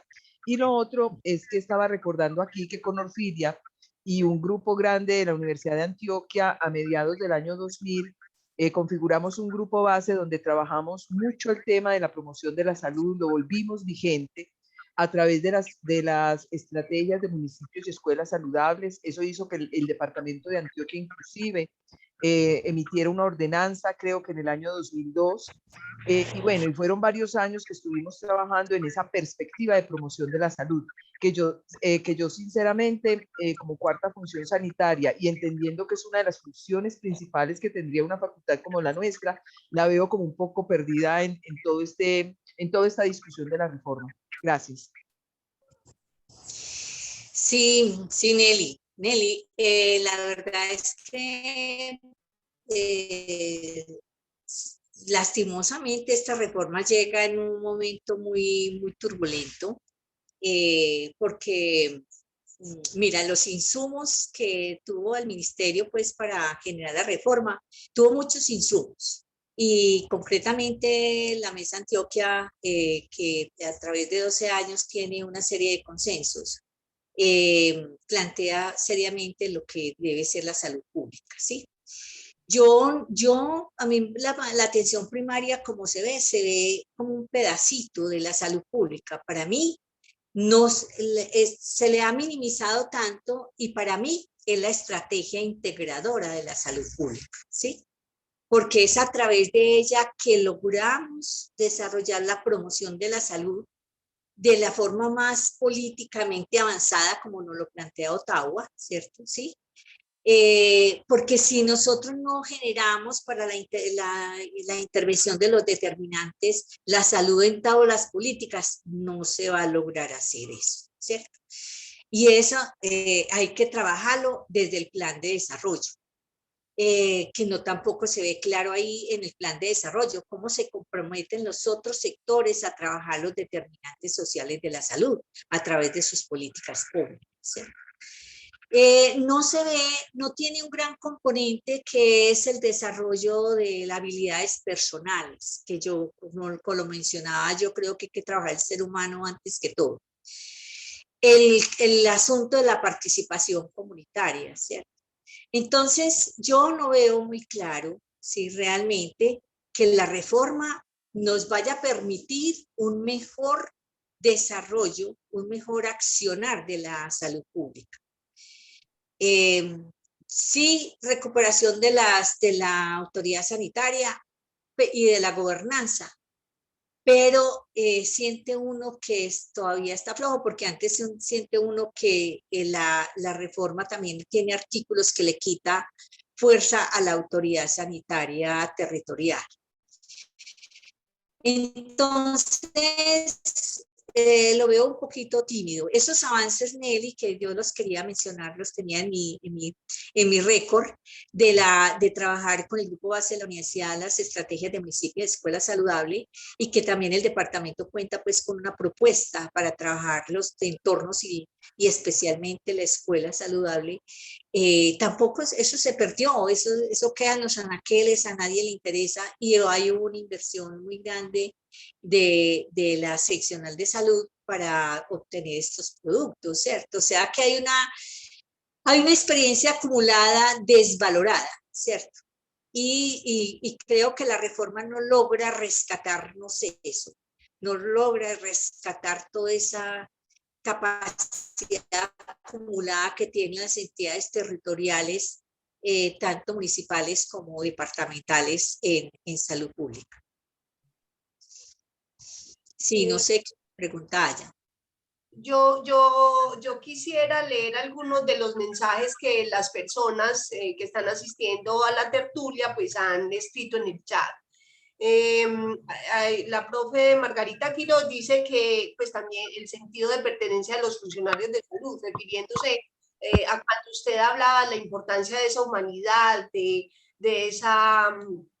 esa solidaridad y de ese encontrar al otro nuevamente para poder transformar todo este asunto del que estamos hablando. Dice la profe Neila Berrocal que con la ley 100 la atención primaria en salud perdió vigencia. Por el otro lado, la profe Margarita Quiroz dice y se cambió el lenguaje en los servicios de salud, dejaron de ser pacientes para ser clientes y se pasó de ser director de hospital a ser gerente. Bueno, son todos esos cambios que indudablemente vimos en ese proceso de la pérdida de la atención primaria en salud. ¿Alguien más que quiera intervenir, plantear alguna pregunta o complementar lo que la... Neila levantó la mano. Neila, bien pueda, tiene la palabra. Bueno, muchas gracias. Yo estoy fascinada en esta tertulia porque eso es lo mío, los que me conocen. Yo trabajo en la Universidad de Córdoba. Fui formada como epidemióloga por allá a finales de la década de los 80, allá en la Facultad de Salud Pública. Estoy fascinada que aquí están mi profe Colimón y Juan Luis Londoño. Bueno, hay varias cosas que a mí me ha tocado toda esa transición. Yo estoy vigente en el sistema desde la década de los 80 y también viví esa época tan linda donde trabajábamos con promotoras, donde no teníamos tecnología y yo también hice índices endémicos a mano, hacía los grafiquitos, ya después del papel cuadriculado pasamos al papel milimetrado, ya eso era tecnología. Con relación a la atención primaria en salud, como lo plantea esta reforma, a mí también me quedan una cantidad de interrogantes, de cosas que están sueltas, como por ejemplo, esa atención primaria, la sostenibilidad financiera, que pues ya lo mencionaron. De allí depende la sostenibilidad financiera, y cuando nosotros leemos la declaración de Astana, que fue la última reunión, creo que de atención primaria en salud a nivel mundial, yo me preocupo porque yo dicto clase en un posgrado de gerencia en salud, donde hay secretarios de salud, hay gente que trabaja en el medio y que no tienen ni idea que eso existe. Entonces yo digo, bueno, si esta declaración lo hicieron los jefes de Estado de todos los países del mundo, donde hablan del financiamiento de la atención primaria y todo esto, que está reglamentado porque en la ley todo está perfecto, la 1438, ahí pues se renovó, digamos así, la atención primaria. Pues no conocemos estas cosas y cómo le vamos a hacer énfasis. Ahora, con esto de los equipos, los EMIT, creo que así se llaman, los equipos médicos territoriales, yo veo lo que he alcanzado a leer sobre eso. Allí se le da una cantidad de funciones, pero más como en la parte resolutiva a estos centros de atención primaria, que hay unas funciones que son más de segundo nivel, para lo cual no tenemos esa infraestructura. Yo me ubico en Montería, que tiene un buen sistema hasta ahora, pues, público de primer nivel, y yo lo veo difícil. Y yo no veo nada de la coordinación intersectorial, también lo mencionaron, porque es que los problemas de salud pública no son solo del sistema de salud. Entonces tenemos unos graves problemas que son de otros sectores. Y yo no veo muy bien como la articulación con el Plan Decenal de Salud Pública, que entre otras cosas está muy bien construido. A mí me gustó. El Plan Decenal 2022-2031, yo no veo como mucho la articulación de esto con los planes territoriales y con esta reforma a la salud. Entonces tengo como esa inquietud, no sé cómo, de pronto ustedes desde su experiencia, ¿cómo lo ven? Le trasladamos entonces las inquietudes a la propia Orfilia y al profe Guerrero, si tienen algo que referir con relación a lo que dice la profe Neila. Fernando Mesa tiene la mano levantada. Sí, eso vi, sí, también. Yo le dejo la respuesta al profe Guerrero. Ay, Dios mío. Es complejo lo que plantean, pero yo pienso que hay un camino que se está planteando allí, que veíamos esta mañana con el viceministro Urrego, que el fondo está en una reforma estructural. Si no cambian las piezas estructurales, el sistema para la atención primaria en salud no tiene mucho futuro. Y esas piezas estructurales significan que tenga, por un lado, un financiamiento continuo, permanente y sostenible, que no lo ha tenido hasta el momento. El fracaso de la Ley 1438 es que no tuvo un financiamiento sostenible y los contratos que se hacían, digamos, eran parciales, por tiempos, por resultados específicos, y no existe una atención primaria de territorio que permanezca en el tiempo los 365 días del año y durante varios años para poder tener sentido de trabajo con las comunidades como ocurría antes. Entonces, hay necesidad de que el financiamiento sea específico, preciso, suficiente para poder avanzar en ese sentido.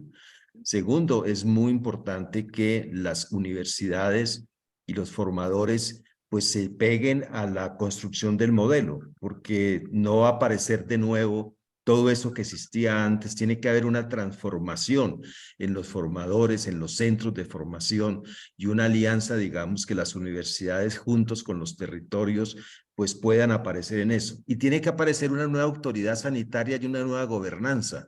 En este momento de la reforma, todo el mundo habla pestes y habla supremamente mal de las alcaldías, de la corrupción, de todo lo que ustedes quieran, en el sentido de que de demeritar la posibilidad de que las autoridades sanitarias asuman su responsabilidad. Y uno diría, bueno, la corrupción está en todo, está en el nivel nacional, en el nivel departamental, en el nivel municipal, está en lo público, está en lo privado, y posiblemente el tratamiento para eso es diferente, es otro, pero no puede negarse la importancia de la autoridad sanitaria en la gobernanza de actuación sobre las necesidades de la población, sobre los determinantes sociales, sobre una cantidad de cosas, y no se resuelve centralizando. En la medida que se siga centralizando, pues es el gran caos. Yo diría que hay que confiar en la descentralización, que tiene que tener sus reglas, sus formas de trabajo, y en alguna forma, digamos, tendremos que salir de esta maraña de la corrupción que nos ha dejado pues, narcotráfico y muchas otras formas donde todo el mundo quiere enriquecerse en 6 meses, 4 meses. Hay que mirarlo, pero definitivamente uno no puede negar de que debemos reexaminar la autoridad sanitaria, debemos examinar la gobernanza, debemos examinar la participación de la sociedad y de los ciudadanos, cuidando sus bienes, cuidando sus recursos y cuidando su salud y las formas de organización del cuidado de la salud. Es la sociedad civil la que tiene que entrar a actuar exigiendo muchísimas cosas para que sus derechos funcionen, pero no podemos negar de que necesitamos una nueva gobernanza, una nueva territorialidad, una nueva forma de participación para que los territorios puedan salir adelante. Entonces, eso, gobernanza, recursos económicos y talento humano formado con una nueva vivencia, con una nueva humanidad, con una nueva forma de posiblemente, podría uno decir en 15, 20, 30 años, podríamos tener una nueva forma de organización. Entonces, estamos en un momento de inflexión donde no hay que perder la esperanza, donde hay que buscar que hay caminos para construirlo, pero tenemos que ser conscientes del obstáculo que tenemos que resolver, el obstáculo de autoridad sanitaria, gobernanza, de la participación de la gente, del financiamiento y, lógicamente, el rol de los formadores de salud que tendremos que pellizcarnos porque solamente producimos investigaciones, acumulamos puntos en investigación, pero poco estamos cerca a las necesidades de los territorios y de las poblaciones, siendo parte de la voz de incidencia política que se requiere para transformar el país. Estamos muy preocupados por publicar, lo cual es muy bueno, pero no es suficiente. Sí, no es suficiente.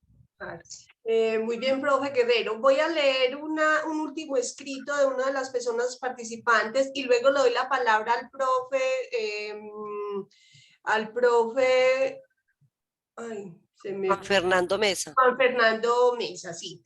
Dice Rosana Trujillo, sería bueno que las facultades de salud pública y de enfermería mostraran su saber acumulado y formación en materia de atención primaria que pudiera ofrecer un soporte para afrontar el camino estructural del sistema de salud. Bueno, le doy entonces la palabra al profe Juan Fernando Mesa. Bienvenido, profe. Muchas gracias. Un saludo para todos, para la facultad en la cual estuve participando durante 22 años. Quiero hacer alusión a dos aspectos brevemente.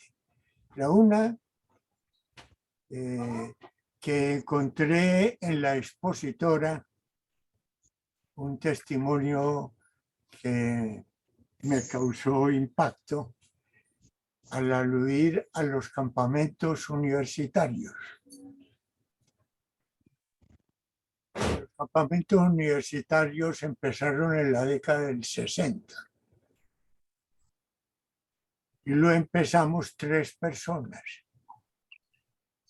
Un sacerdote que era Eugenio Saldarriaga, otro sacerdote que se hizo sociólogo en la Universidad de Lovaina, Gonzalo Giraldo, y yo que estaba coordinando la Facultad de Sociología paciente en la Bolivariana. Vimos unas experiencias en Europa con universitarios que sobre todo en época de vacaciones iban a compartir vida y estilo, especialmente con la población marginada de la sociedad y en el ámbito campesino, etc. Esa experiencia que se tenía en Europa en el periodo de la reconstrucción después de la Guerra Mundial. Y se organizaban grupos para que aprendieran y sobre todo se sensibilizaran con las condiciones humanas de la población más marginada. Entonces, el primer campamento se hizo en Santo Domingo. Me alegra que una persona como la exponente de hoy, Ana Orfilia, aluda a que algo tomó de dicha experiencia. Muchas gracias por ese testimonio. Segunda observación. El asunto tiene que ver sin duda con cambios estructurales. Eso no lo puedo negar y le doy la suficiente trascendencia a la necesidad de cambios estructurales. Pero también, y casi que paralela o inseparablemente, al cambio de mentalidad. De nada sirven formulaciones legales, incluso constitucionales, de cambios de estructura si no hay cambios de mentalidad. Y la atención primaria en salud no depende únicamente de cambios estructurales. Por eso me llama la atención muy favorablemente esa exhortación que hizo Ana Orfilia de la necesidad de cambios en el sistema de valores, actitudes, mentalidades nuevas para que se permee y se haga real. El país está lleno de leyes, de normas, cambiando estructuras, cambiando organizaciones, y permanece una mentalidad muchas veces parásita, utilitaria y corrupta en muchos sectores. En este sentido, insistiría, la responsabilidad de la salud no es posible que esté ubicada exclusivamente en el sector salud. Las relaciones intersectoriales son indispensables porque muchas de las condiciones de vida que van a incidir en las condiciones de salud están en otros sectores. Y veo muy débil el enfoque intersectorial en los planes y programas que se están planteando. Hay una debilidad. Es una concepción de sector como área independiente casi, en muchos aspectos.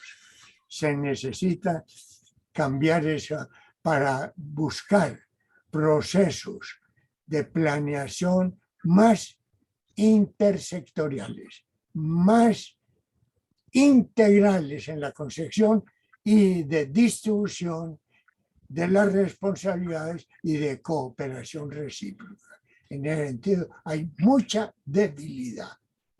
Se reclaman como áreas autónomas lo de salud, lo de atención médica, lo de atención primaria, etc. Pero es muy débil el enfoque intersectorial. Perdonen, hay otros aspectos, pero dada la complejidad y el tiempo escaso, no los toco ahora. Insisto en que a la estructura, al cambio de estructuras, hay que agregarle cambio de mentalidad. Muy buen mensaje, profe. Enfoque intersectorial. Sí, señor. Gracias, profesor Juan Fernando, por ese mensaje tan bonito. Yo también lo recuerdo como un profesor muy agradable y de a quien le aprendí mucho en mi estadía en la facultad. También yo, profe, lo recuerdo muchísimo, profe Juan Fernando. Un Un abrazo muy grande. Igual. Y además de quienes lo conocieron como profesor, les cuento que es un maravilloso fotógrafo. Ah, qué bien. Juan Fernando. Muy bien. Lo recuerdo caminando en la facultad como docente. Un abrazo muy grande. En realidad, cada persona también tiene que explorar áreas distintas para buscar un crecimiento integral. Muy Juan bien. Fernando, muchas gracias. Muy amable. Yo soy José Pablo Escobar, no sé si nos recuerda algo, pero hemos estado muy interesados en que nos ayude a compartir también algunas de sus maravillosas fotografías para la recuperación de la memoria histórica de la facultad. Sabemos que usted ha seguido escribiendo, que sigue muy activo. he ido- Felicitaciones y muchas gracias, Julio. Estoy revisando archivos y ahí poco a poco les voy entregando algunas imágenes y Claro. algunas ideas a través de la profesora Lucía Martínez. Claro, sí, ya nos ha hecho entrega de una buena cantidad y estamos en ese proceso que para él es un proceso lento porque lo hace de manera dispendiosa y juiciosa, buscando en sus archivos.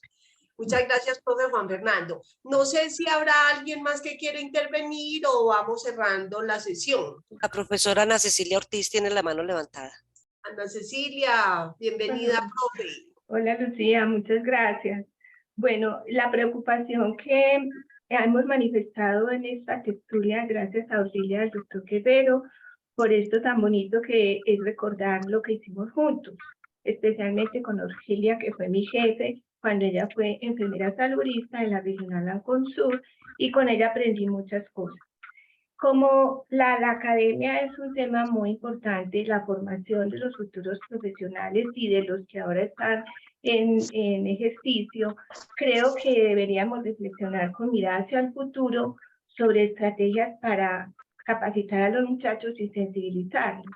Y hablando desde el punto de vista estructural, también hay que pensar en el Ministerio de Educación, en el Ministerio de Salud, en la aprobación de los programas de salud que están muy limitados en los campos de práctica. Pongo el ejemplo del programa de enfermería en la Universidad Católica de Oriente, que se tuvo la ambición de irnos para los municipios de la región con la práctica del octavo semestre para que los estudiantes vivieran un primer nivel de atención en un municipio lejano. Y los municipios, los hospitales de primer nivel no tienen concepto favorable del Ministerio de Salud para que sea campo de práctica. Entonces, pienso que desde ahí también hay que empezar a buscar estrategias para que los muchachos puedan hacer prácticas en terreno donde podamos poner en evidencia la atención primaria en salud. Igualmente, creo que se debe crear una cátedra transversal para las universidades donde se formen administradores, contadores, ingenieros ambientales, ingenieros industriales, ingenieros de sistema, en el tema, y que cuando se llegue la hora pues de salir al ejercicio profesional por lo menos sepan de qué les estamos hablando o de qué están hablando los secretarios de salud y los directores de hospital. Creo que hay unas ventajas en la organización territorial, porque en la época en que nosotros trabajamos comité interinstitucional en el municipio de Caldas, por ejemplo, el jefe de núcleo no estaba, de núcleo en educación no estaba ubicado en el municipio, sino que estaba en la estrella. Nos tocaba trabajar con los profesores que quisieran voluntariamente hacerlo, porque no había pues como un mandato desde el jefe de núcleo. Pero sí estaba ubicado en Caldas, el jefe de núcleo de los municipios de Tames, y pues era un orden distinto al de la regional Anconsur, ¿cierto? Entonces, cogí algunos municipios, pero no todos los municipios de la regional. En este momento, pues hay un consejo de gobierno en los municipios que se puede aprovechar para capacitarlos y formarlos. La Universidad Católica de Oriente tiene un programa en la Facultad de Derecho donde forma a los futuros líderes, alcaldes, concejales, que están como candidatos, los forma en legislación. Se me ocurrió a mí, pues, y ya pues un poco tarde, que se les debía incluir en esa formación el tema de la salud pública y de la atención primaria de salud. O sea, es pensar en estrategias que podamos llegar a capacitar no solamente los trabajadores futuros de la salud, sino también los futuros secretarios de gobierno, administradores de empresas. Los ingenieros de sistemas son muy importantes por el desarrollo de la tecnología y los ingenieros ambientales, por ejemplo. Muchas gracias y un saludo muy especial para todos. Muchas gracias, Ana Orfilia. Yo quiero, para ir terminando, leer 3 mensajes de 3 de las personas que nos están acompañando. Dice la profe Luz Ángela Ramos: si se recupera la gobernanza y autoridad sanitaria, requiere esfuerzos territoriales en talento humano, con sensibilidad social, cooperación y usar todas las estrategias de participación comunitaria. porque también es cierto que la comunidad no siempre es receptiva. Ahora depende de muchos factores para que se participe en los diferentes programas. Dice nuestro decano José Pablo, profe Juan Fernando, también tuve la experiencia de participar por muchos años los campamentos universitarios. Gracias a usted también por su testimonio. Nos alegra mucho verlo tan lúcido en estos momentos de su vida. Tuve la oportunidad de tenerlo también como profesor. Y dice la profe Sandra Ortiz, felicitaciones por esta maravillosa sesión que nos llena de luz y esperanza en medio de este momento determinante de nuestra historia. Bueno, pregunta si puede tener la grabación, yo ya le di respuesta. Dice también la profesora Miriam Zárate, gracias profe Juan Fernando, totalmente de acuerdo, todo lo que dijo tiene toda la razón y está vigente su pensar. Gracias, gracias, gracias, Miriam Zárate, enfermera comunitaria, Zaragoza, Antioquia. Bueno, yo creo, no sé si la profe Orfilia, el profe Juan Eduardo quieran agregar algo más para terminar o vamos cerrando. Siempre al final le pedimos a todos los asistentes que abran sus cámaras porque tomamos unas foticos de la pantalla para pues, tener como también ese registro fotográfico de los asistentes. Profe Orfilia. No, Lucía, yo creo que ya... pues no tengo más que aportar por hoy. Agradecer pues la invitación a esta tertulia. Me siento muy honrada. La facultad ha sido tan querida conmigo que, o sea, es bien correspondida porque también la amo. Y a ustedes todos que me hacen este reconocimiento de rescatar a través de mi parte la memoria de la facultad. Muchas, muchas gracias. Yo le agradezco mucho de corazón a la profe Orfilia por su experiencia, por su conocimiento, por su disposición para acompañarnos, por su claridad. Y al profe Juan Eduardo Guerrero, indudablemente también, porque hizo pues de este espacio un espacio supremamente interesante. Muchas gracias, muchas gracias. Muchas gracias. Un placer estar con ustedes. Con la profe Orfilia, una maravilla, gracias. Bueno, entonces prendan sus cámaras y me esperan un momentico porque son 3 páginas para tomar la foto, no la cierren tan inmediatamente. Listo, gracias. Ya la voy a tomar. Una. Espérense que la tengo que copiar. Aquí, la segunda página no, nadie me ha prendido la cámara. Ayúdenos con eso, que es un recuerdo importante. Acuérdense que estamos hablando del archivo histórico de la Facultad Nacional de Salud Pública. Es parte de ese archivo. Bueno, voy a tomar con las que hay. Listo, gracias. Y me falta otra, todavía no.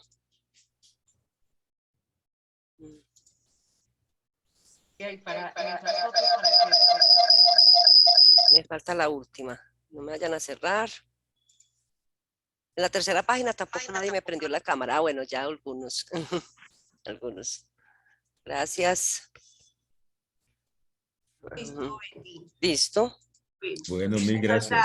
Muchas gracias a todos. Muchas gracias. Un abrazo, profesor. Muchas gracias. Un abrazo. Hasta luego. Muchas gracias. Hasta luego. Muchas gracias. Muchas gracias a todos. Chévere el encuentro. A todos, muchas gracias. Profe Colimón, qué bueno haberlo tenido acá. Muchas gracias por estar. Qué alegría para mí estar con ese grupo de personas tan interesantes, sobre todo hace tanto tiempo que nos veía Juan Fernando Mesa y otras personas. Magnífico. Muchas gracias. Laura Alicia también está. A la profe Laura, que hoy no nos saludó, estaba ahí, no nos saludó ni la saludamos. No había querido interrumpir, doctor. Muchas gracias en todo. Muy amable. Gracias. Felicitaciones. A Juan Fernando, felicidades. Muchas gracias. Qué gusto verlo. Esta Bárbara es científico. Qué interesante. Muchas gracias. Bueno. Felicidades. Chao. Chao. Laura Alicia tiene el micrófono cerrado. Laura Alicia tiene el micrófono cerrado. No la estamos escuchando. No se les... Listo. Listo. Es que casi no puedo manejar esto porque estoy por aquí en la casa con problemas de internet. Pero muchas gracias. Excelente la conferencia. Mi querida amiga Orfilia, un abrazo grande si aún se encuentra por ahí. Al profesor Juan Fernando Mesa, qué encuentro tan lindo. Bueno, todo me pareció fascinante. Muchas gracias. Estuve muy feliz y como con una visión muy buena de futuro, porque otra vez estamos interesados en un cambio positivo. Un abrazo para todas y todos. Tan linda, profe, muchas gracias. Chao. Chao. Saludos al profe Botero. Con gusto. Cuídense mucho. Gracias. No puedo.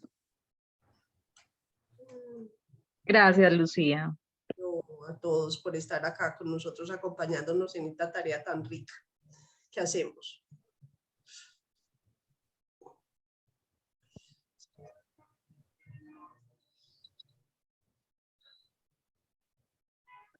No puedo. Hasta luego, muchas gracias. Chao, Betty, chao. Yo espero hasta el final que todos se desconecten. No he podido. No. Tengo un problema con esta tecnología nueva en mi teléfono que me tiene loca. Ah, profe, ahí vamos aprendiendo. No es cierto. A ver, yo miro aquí, no me entran las cosas, no me salen. Pero bueno, Lucía, cuelgue usted para yo colgar. Bueno, profe, listo. Abrazos. Les pido de todos los que están sin desconectarse aún. Que estén muy bien. Muchas gracias. Chao. Feliz tarde. Chao. Chao.